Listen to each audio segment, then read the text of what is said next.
Welcome to the Vinzan Group Webinar. My name is Graham Armstrong. I'm the co-founder and president of Vinzan. And we're going to talk a little bit about cultivation today. So one of the subjects that we get asked a lot by clients, by potential business partners, by some of the students that I do one-on-one coaching with, what exactly does it take to start a cultivation company or a brand in Thailand in the cannabis industry today?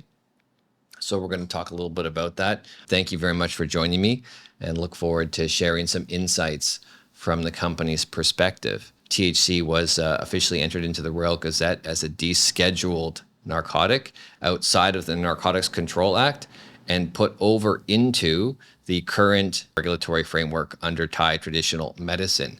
So at that point in time, being one of the early movers in Thailand, we were pretty much ready to go. We had a full stack sales team, a Thai team. We had a product assortment. We were already working with a number of cultivation partners that we still work with today, and started taking flower from those facilities as soon as they were ready and distributing here in the market. So the purpose of today's webinar is to look a little bit at the Thai landscape. Keep in mind, this is by no means a comprehensive webinar. This is just kind of scratching the surface a little bit. So we cultivate cannabis from low-cost regions under internationally accepted quality standards, both for domestic distribution and export. Now, the other thing we offer is management. So for teams that need some extra help at their facility, looking at SOPs that may be required in order to get that facility certified, we're able to offer cultivation management services. Why Thailand? So why come into the Thai marketplace to develop or start a cannabis company? There are really 5 key points to look at and why the Thai market is such an attractive opportunity for investors as well as potential new market entrants. Number 1 is the low cost of production. You can't really get lower on a labor cost basis for the kind of skilled, qualified, and highly knowledgeable Thai staff that you can find in the market in order to run your facility. So cost of production is a big factor. And as you know, as cannabis is treated and it certainly is priced as a commodity, whether or not you agree with that statement, that's a subject for another day. But that is what we see in the market in terms of its behavior. We're in an ideal regulatory environment. So one of the differences with Thailand versus almost any other medical cannabis market is the simple fact that, you know what, there's no excise tax right now. And even if the Ministry of Health does implement one, per the discussions that we've had with them, at a very reasonable excise tax percentage. Thailand is a completely different landscape. It's like comparing apples to oranges. It's just or apples to mangoes, shall we say. There's just nothing that's similar to what was happening in North America that we're seeing here in this landscape. A fast permitting system, so you put your app in and you can have a full stack of licenses, inside 3 months, and very fair Ministry of Health policies and procedures to follow. Number 3 are the existing high barriers to entry in the market. This is a capital intensive industry. Even if you want to launch a brand out here, open a dispensary or set up a cultivation facility, the barriers to entry are high, right? You might need anywhere from, and we'll get into it, anywhere from 5 million baht on the low end, which is about, let's say, 150, 200,000 US dollars, up to, 20, 25, 50, 100, as much as we have one cultivation partner that has invested over 150 million baht, right, in their project. So you can do the math on that. It's, around 5 million US dollars. A dynamic domestic market, right? So it's estimated by the Ministry of Health that medical cannabis market is already over $1 billion US dollars a year in turnover between the full supply chain. And then number 5 is international export. So Thailand is already a top 5 mover in that space for agricultural exports, processed foods, coconut juice, things like that, mango juice, mango products, dry mango, right? Just as an example, one of many. Rice, right? One of the biggest rice exporters in the world.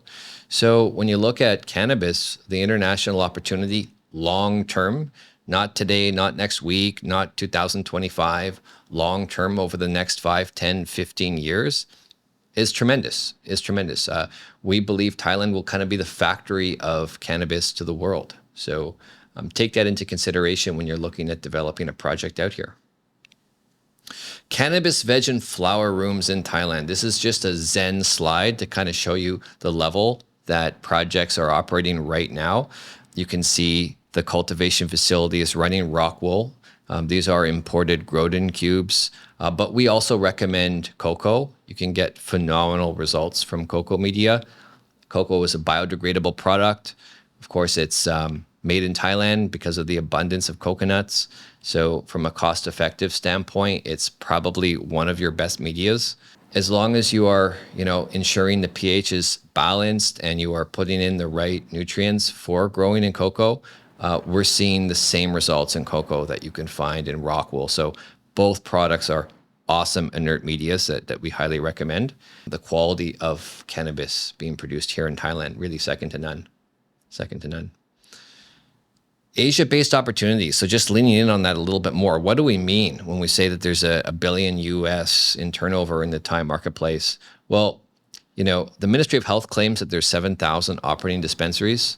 A website that's tracking dispensaries in Thailand says the number is around 6,800 or so as of the time of this webinar. So we're talking about January 2024. 30 or so online cannabis platforms. That's a moving target because technically it's not permitted under the current regulations, but certain types of advertising, such as in line groups and so on, one-to-one with your customer, that is allowed. And again, on the export side, we're looking at a global market right now, probably already above 52 billion in turnover a year in different medical markets. That's ranging from Germany to Canada to certain states like California and now New York State. So it's a growing industry. Australia is coming on stream. We expect Australia to be a big player in the space long term. So many opportunities in the market, both in Asia and also globally. Business partners. You're going to need, when you come into Thailand, a strong local partner that really understands the cannabis landscape. If you look at legal options, a good lawyer is something, a trusted lawyer is something that is critical to the success of any new project. In Thailand, we've always used Telecky and Gibbons. We found that their service is second to none. Their knowledge around cannabis in particular is world class. They're a phenomenal law firm, highly connected to all levels of government. We recommend Telecky and Gibbons. So that's something that we can talk about more if you guys reach out in the comments or hit us up on socials. So inside look, cultivation and processing. What does that actually mean, right? We've kind of laid this out in 4 quadrants. So you have your growing environment, and that doesn't only mean flower. That also means setting up what we recommend, a mother's room and a veg room. So these are mothers really is, think about it like your nursery where you're going to start to take clones, which are identical cuttings, identical babies off of a phenotyped mother, as we call it, which means it's a strain that has some amazing, remarkable properties that have been identified by your master grower. You end up making cuttings from the mother until you have enough to create a full flower room of your clones. So the growing room is where all of this activity is going to happen. It's the beginning of your cultivation phase, of your cultivation cycle, shall we say. And we recommend essentially using a mother room and a veg room in your overall nursery to then grow out your plants to a certain age until they flip, and you move those flip plants over to your flowering rooms. And by doing so, you increase the overall efficiency, you increase your annual yield, and the number of harvests that the facility is able to turn every year. So if you just took those clones and just put them in your flower room and grew them all the way into a mature plant, you're going to be able to get maybe 3 harvests a year. So on average, a cannabis strain, depends if it's sativa or indica, right? On the sativa side, you could be in flower for as long as 70 days. And on the indica side, probably 56 to 60 days. So they're not finishing at the same time, which means it's also very problematic if you're growing both sativa cultivars and indica cultivars in one single flower room, right? So you may want to consider what's called a monocrop, a monostrain flower room. So you're just growing one strain, like for example, Amnesia Haze, or Hazeberry, which is one of our top selling strains at the moment, by the way, in a flower room. And these are genetics that we have on hand in case they're of interest. Of course, you can source your own genetics in the marketplace by buying clones and growing those clones into mothers and then taking cuttings from those clones. It's basically the way it works on the cultivation side in cannabis. Yeah, so growing environment, you have your extraction laboratory room. Now in Thailand, you're not allowed any extracted products that have a THC content of 0.2% or more. So for the purpose of this webinar, we're just going to talk about dry flower and CBD dominant strains that could be extracted further into a full spectrum CBD isolate and made into an oil product or tincture, or otherwise, you could go all the way to isolate with your CBD. Just isolate the CBD itself and produce a 99.6% pure isolate. So extraction is not really on stream in the Thai market right now, but we do think it will be in the future. However, paired with extraction, you could also set up laboratories. And in your laboratory, you'd be able to do certain types of potency and contaminants testing if you have the right machinery. And it all uses solvents, right? So it's all based on different solvents like hexane that can pull out some of the active ingredients and give you a reading. Shimatsu has a full line of amazing testing equipment that we recommend. And that can also be a business in and of itself. Keep in mind. So testing is needed in the market. There isn't enough of it. There's definitely room to grow in that space. Fertigation, yeah, that's where you're going to have your nutrients blending. We recommend a separated room for doing all of your water management, nutrients, generator systems in case you have a power outage to keep everything running smoothly, and so on. So this slide, yeah, just another inside look at what to expect in Thailand. These are facilities that exist already today. You can see there's a trimming operation happening after they've finished drying the flower inside an ISO paneling environment. So again, clean rooms like you'll find in the US and Canada, all the staff complying with international SOPs, including hairnets and gloves. This is one of our cultivation partners. We've been working with them since 2022.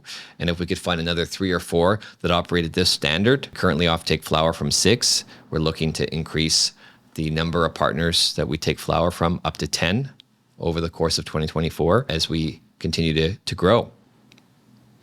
Yeah, some beautiful flower. This is a Zen slide, just to take a moment and appreciate the quality coming out from some of the cultivators in the country. Proper flushing, dry trim cure, all in place. And by trim, I mean always hand trim that allows the nugs the most room and the most natural finished product look.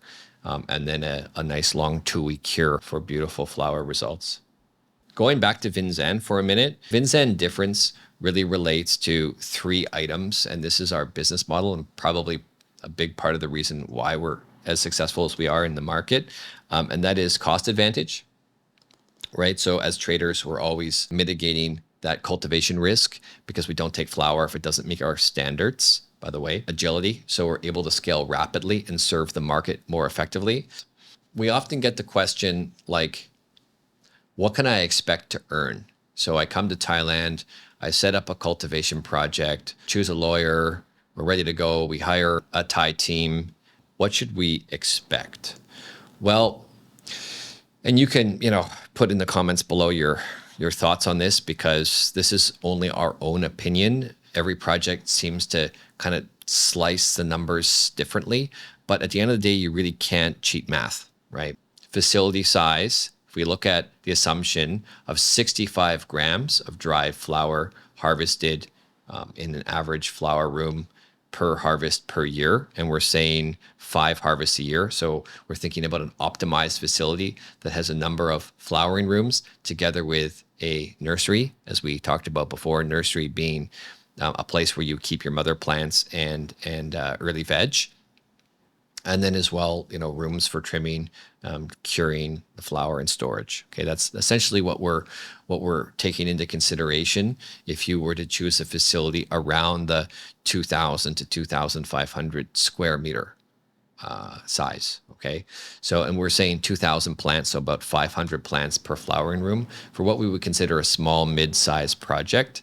And we're assuming 65 grams of dry weight flower. So that's post-harvest, right? So post-harvest all the way through to its final form per plant, 65 grams a plant. It can go up from there.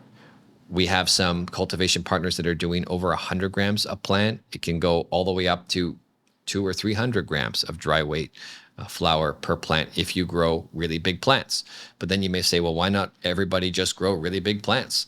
But then you actually reduce the number of plants that you're able to squeeze into your flower room, right? And you change its growing parameters. So a lot of growers like to focus on a certain nug size. So that means a certain average flower size ranging from, let's say, a couple of centimeters up to a larger size nug that might be the size of, 4 fingers or so. You know what? It really depends on what the master grower wants to do in terms of his layout and spacing of plants inside the flower room. But for the purposes of this webinar, we're just going to say 65 grams on average per plant. We also have to factor in crop damage as well. So there could be some off-spec flower in that. And then we have to look at the average selling price per gram, which is always based on volume. So the more that you sell, the lower the price goes. So 60 to 90 baht a gram, so 60,000 to 90,000 baht per kilo. So you're talking about $1.90 US up to $2.50 a gram right now in the market. And of course, that's fluctuating, and it will continue to compress as well over the course of 2024. Revenue, we're estimating 2,000 plants, as much as 10 million baht per harvest, which would give you 50 million baht on an annualized basis. Then you have to look at some of the average overhead costs. So keep in mind that electricity in Thailand on a per kilowatt basis is not cheap, right? It's not cheap. It's as much or more that you would find on a per kilowatt basis than in the US or Canada. So there's no savings on the electricity. There's some room to play as well on the cost. And if you're formulating nutrients locally in Thailand, then there'll be a large savings on that amount. Property lease, right? We're saying 200,000 a crop. So that's about 1 million baht per year, which I think is pretty much standard for a facility around the 2,000 square meter size. And clones. Clones are expensive. It's a big input. It's probably number 3 behind nutrients and power, right? So clones cost a lot of money, but good genetics are what we consider number 1 in terms of the 3 pillars of a successful project. Good genetics is where it all starts. Going back on the market size and the Ministry of Health's $1 billion plus a year business estimate. From our market knowledge and experience and what we see out there every day, there's at least 1,600 operating dispensaries that have sizable turnover, and that when you start to look at those numbers, the opportunity in Thailand and the marketplace here is really something special. And of course, the Ministry of Health is planning a new Cannabis and Hemp Act, which is kind of the elephant in the room. It's keeping a lot of players out of the space because of the uncertainties around the Cannabis and Hemp Act. But we've spoken to the ministry. We've seen the draft. Actually, most of the regulations that are in place as of today are just being codified by this act itself without any real U-turn at all. They want to promote medical cannabis as the primary market and not recreational, which already is like that. So already all dispensaries are operating under a medical cannabis license. So that will definitely continue. They haven't set any restrictions over the design of the dispensary, which is where I think a lot of that confusion is coming from. Project success factors. So really, it's a 6-prong approach. Importance of genetics, getting high quality phenode mothers into your facility. In clone state will save you time, but if you want to get into breeding on your own, you could always run an ongoing breeding program concurrent to your first cultivation facility. So getting good genetics is critical. Having that experience that comes with growing at the high level will really help your project excel in the market. And that includes experience in Thailand. So having a good, strong Thai partner that you can rely on, that's active in the business, that can help you scale your project and navigate the landscape in Thailand, very important. Technology, so making sure that you have the right technology inside your facility. You want to have those those systems in play, not only to future-proof your cultivation, but also to give you the most information needed to make efficient decisions. Agricultural best practices. So implementing Thai GACP, which are one of the new standards that the government will be rolling out, getting the quality of your facility to at least a Thai acceptable license standard, and then to go one step up into international GACP will be critical for your long-term success in Thailand. Building a brand, right? Developing a unique market offering with product that the consumer wants long-term, and proven execution as well, right? So that's key.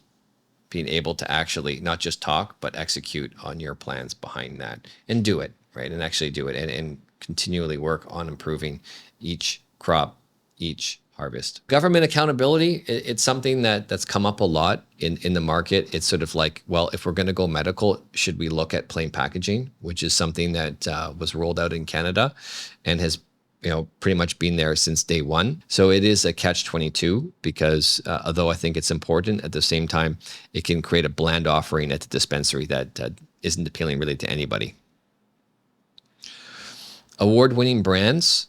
Yeah, again, the importance of building a brand that the consumer recognizes, that stands for something, that has some credibility with regards to quality and consistency, I think long-term is important to success in Thailand.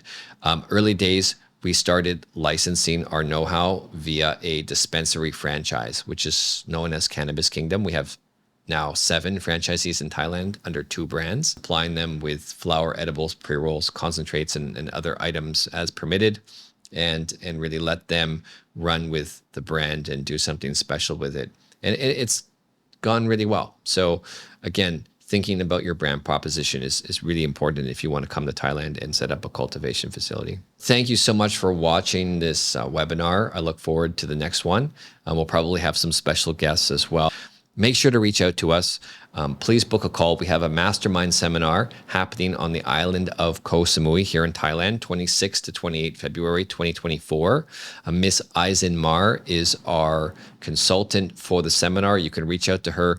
We've posted her Telegram on this slide. Give her a shout. Set up a meeting. Let's jump on a call together. We can tell you more about the mastermind. That'll really deep dive in to different elements of the Thai cannabis industry. If you're looking to open a dispensary, if you're already halfway through your build and you're setting up a cultivation facility and you need a helping hand, come join us at the mastermind.